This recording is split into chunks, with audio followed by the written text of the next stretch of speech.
자, 대표님 이제 어떤 회사가 지금 생성형 AI 모델을 가장 성공적으로 도입했다고 개인적으로 평가하십니까? 솔직히 말씀드리면 아직까지 성공적으로 도입한 회사는 없다고 봐요.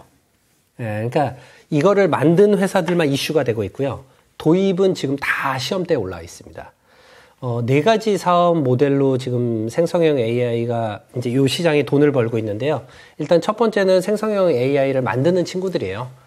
바드라든지 구글에 아니면 오픈 AI의 생성형 AI, 뭐 LG도 만들고 SK도 만들고 지금 앨런 머스크도 만들고 다 만들잖아요.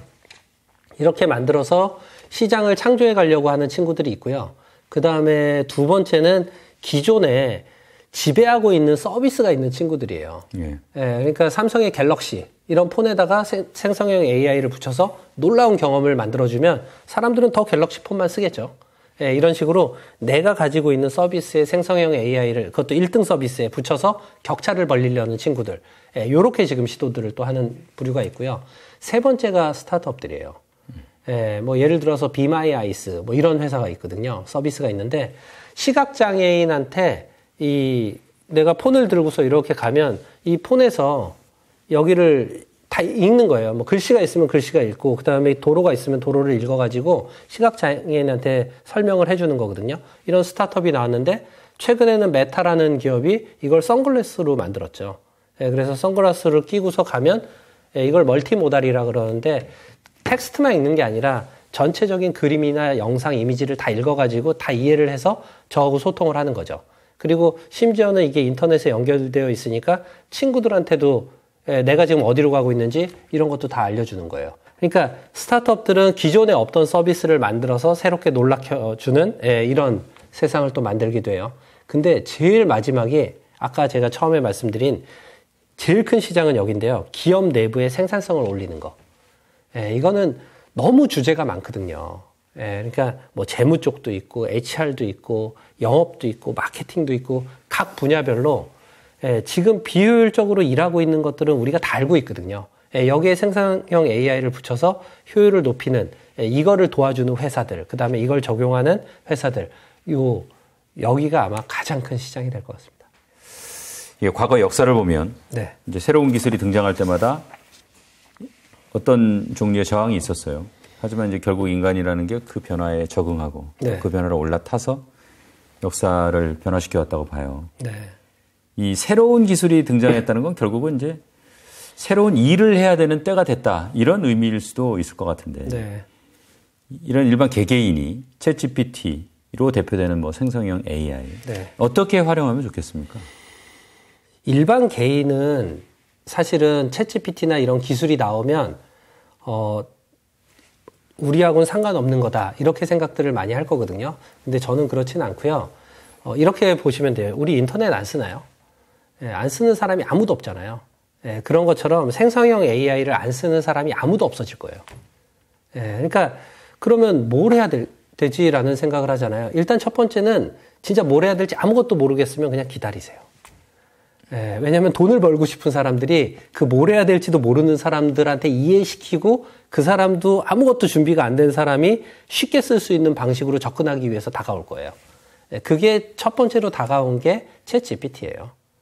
그러니까 우리는 구글의 검색에 워낙 익숙해 있으니까 챗GPT도 그거랑 가장 유사한 방식으로 사람한테 접근을 시켜가지고 많은 사람들을 놀라게 한 것처럼 이렇게 다가오는 거고, 아까 말씀드린 메타도 선글라스가 우리한테 익숙하니까 그것만 끼고 있으면 모든 상황들을 다 보여주는, 메타는 또 메타버스와 생성형 AI를 붙이는 이 작업을 하는 거거든요. 그런 방식으로 사람들을 또 놀래켜주는 거죠.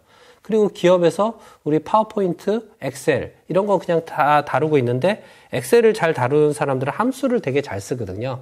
근데 이제 아무도 함수를 몰라도 그냥 내가 채팅으로 얘와 얘 두 그래프를 합치고 싶은데 어떻게 하면 되지? 라고 하면 합쳐줄 거예요. 이런 방식으로 아주 쉽게 사람들한테 다가올 거니까 일단 첫 번째는 그냥 기다려라. 그 다음에 내가 이제 기다리지 못하고 조금 더 좀 마음이 급하다 이렇게 생각하시는 분들은 주변에 분명히 이 분야에 관심 있는 사람들이 있어요. 그리고 뭐 얘기하고 다니는 사람들이 있어요.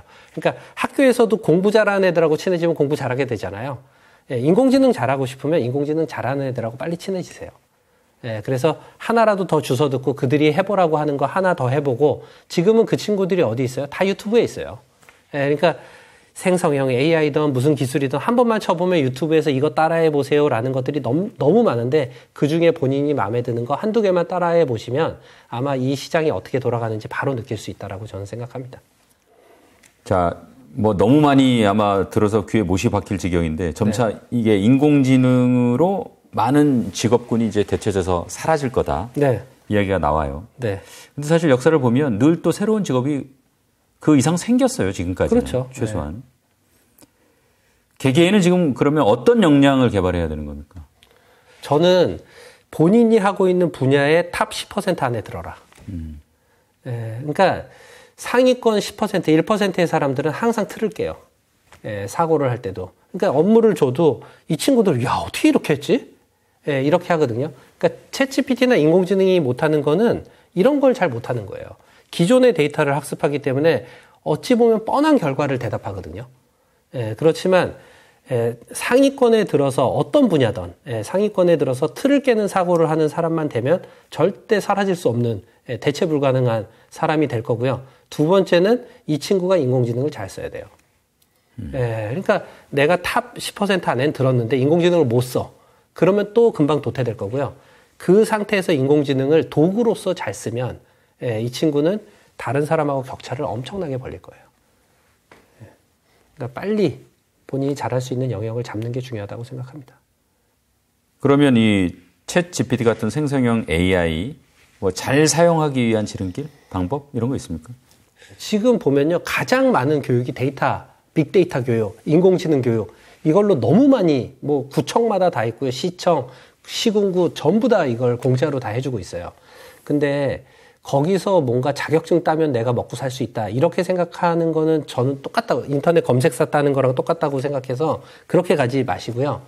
진짜로 내가 무슨 일을 하고 있는데 이 일을 하나를 바꿔보고 싶어요. 예, 만약에 난 떡볶이를 팔고 있어. 근데 떡볶이를 팔고 있는데 우리한테 손님들이 오는데 이 손님들을 갖다가 나는 떡볶이 파느냐고 관리할 여력이 없었어.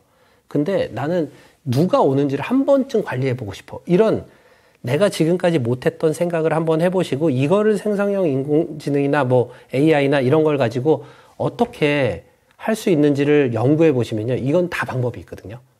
예, 그러니까 가장 중요한 거는 내가 지금까지 하던 거하고 조금 더 나은 생각을 하고 이거에 인공지능이 어떻게 도움을 줄까 요것만 연구해 보시면 이게 주제를 얘기하는 거예요.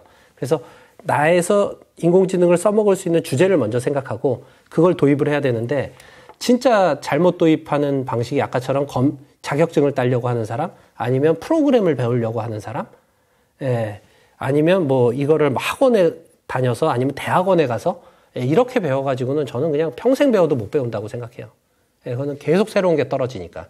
근데 내가 하고 있는 일을 갖다가 어떻게 바꿀지를 갖다가 주제를 가지고 거기에 필요한 기술들만 적용하기 시작하면 이건 굉장히 빠르게 배울 수 있거든요.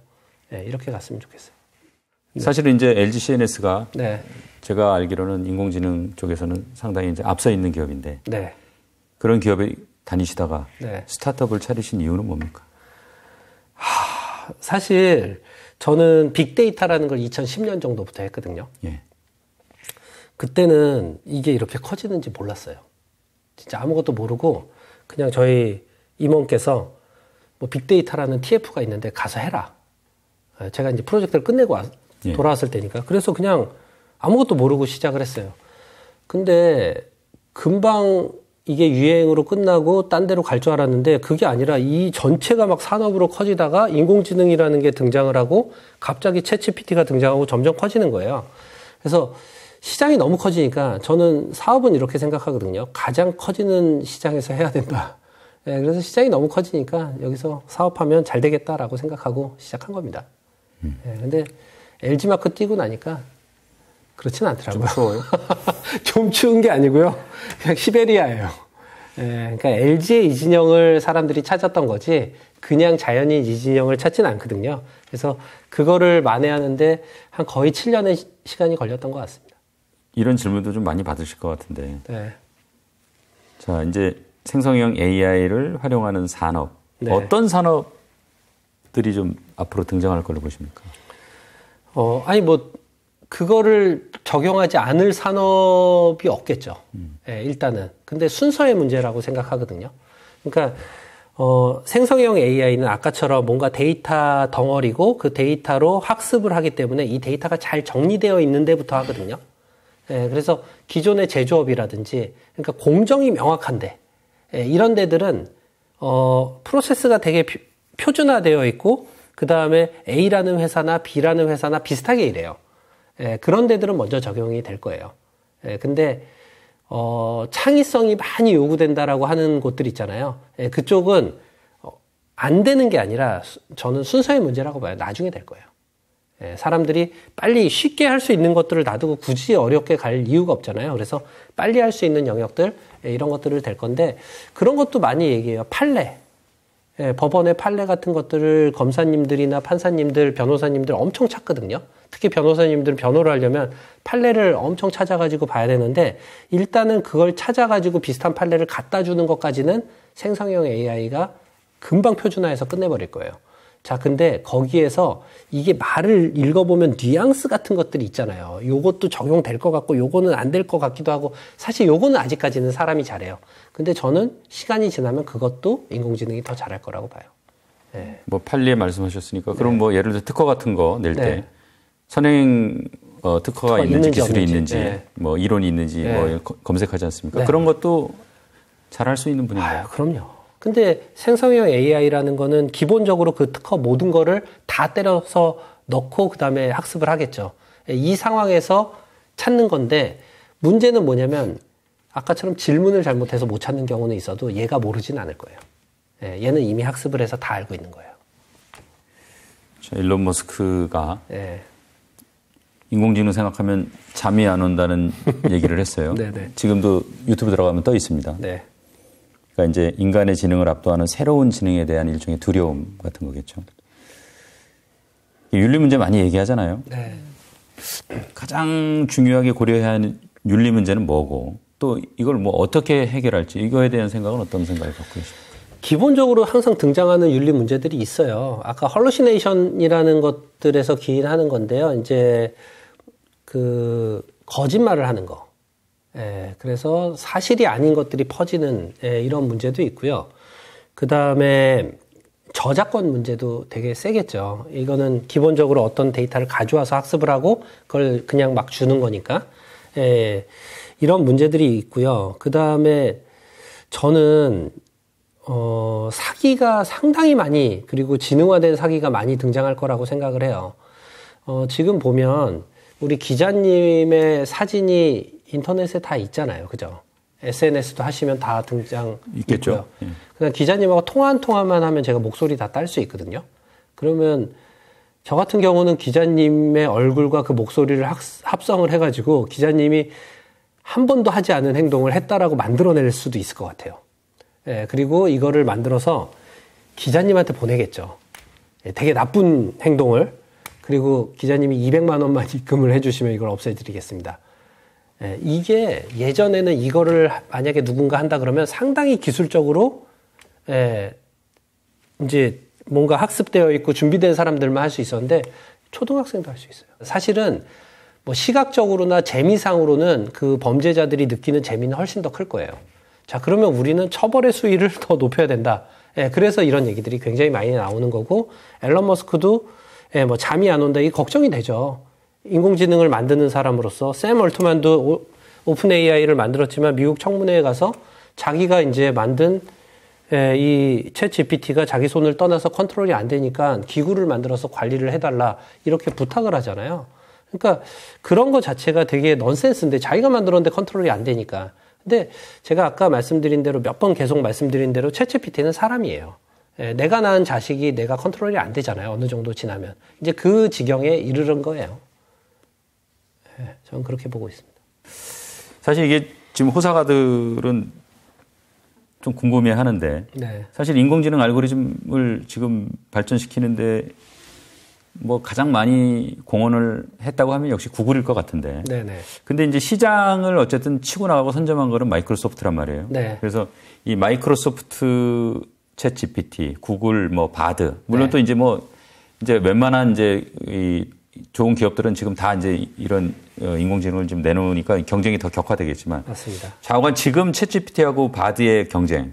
어떻게 관전하고 계세요? 현재는 챗 GPT 승입니다. 그냥 완벽한 승이에요. 현재까지는.